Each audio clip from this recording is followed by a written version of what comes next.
काश्मीरमध्ये पर्यटकांवरती झालेल्या भ्याड हल्ल्याच्या निषेधार्थ आणि मृत पर्यटकांना श्रद्धांजली वाहण्यासाठी आज छत्रपती शिवाजी महाराज चौकमध्ये सगळे खेडावासीय एकत्र येऊन मृतांना श्रद्धांजली वाहून एक भारतीय म्हणून दहशतवादी कृत्याचा निषेध व्यक्त करण्यात आला। या श्रद्धांजली सभेला वैभव खेडेकर, संजय मोदी, संजय बुटाला, ॲडव्होकेट अमेय मालशे, अनिकेत कानडे, निलेश बामणे, नंदू साळवी, ऋषिकेश कानडे, डॉक्टर उपेंद्र तलाठी, राजू बुटाला, नरेश इदाते, आप्पा मेहता, मनसूर मुकदम, रहीम सहीबोले, सरफराज पांगरकर, जावेद कौचारी, नईम चौगुले, शेखर पाटणे, रोहन विचारे, अमर दळवी, ओम शांती, गीता बहन, स्वप्नील सैतवडेकर, मिलिंद नांदगावकर, गोट्या सावंत तसंच मोठ्या संख्येनं खेड शहरवासी सुद्धा उपस्थित होते।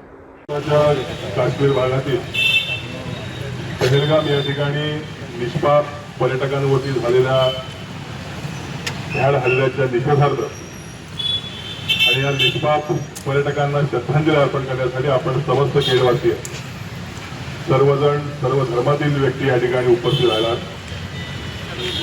तर कालचा दुपारचा दिवस हा आपल्यासाठी खूपच दुःखदायक आणि क्लेशदायक आपल्याला तो दिवस ठरला।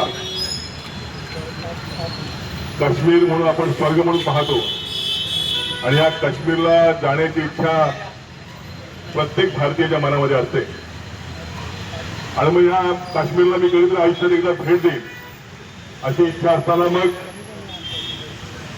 स्वतःचं लग्न झाल्यानंतर त्या ठिकाणी फिरायला जावं आणि तिथला स्वर्ग अनुभवावा यासाठी इथले अनेक महाराष्ट्रातले पर्यटक आणि देशातले पर्यटक त्या ठिकाणी गेले। गेल्या 7-8 वर्षामध्ये 10 वर्षामध्ये तिथे असणारी दहशतवादी कृत्य ती काही अंशी प्रमाणात कमी झाली किंवा बंद झाली। सरकारच्या विकासाच्या धोरणामुळे काश्मीरमध्ये रोजगाराच्या संधी उपलब्ध झाल्या।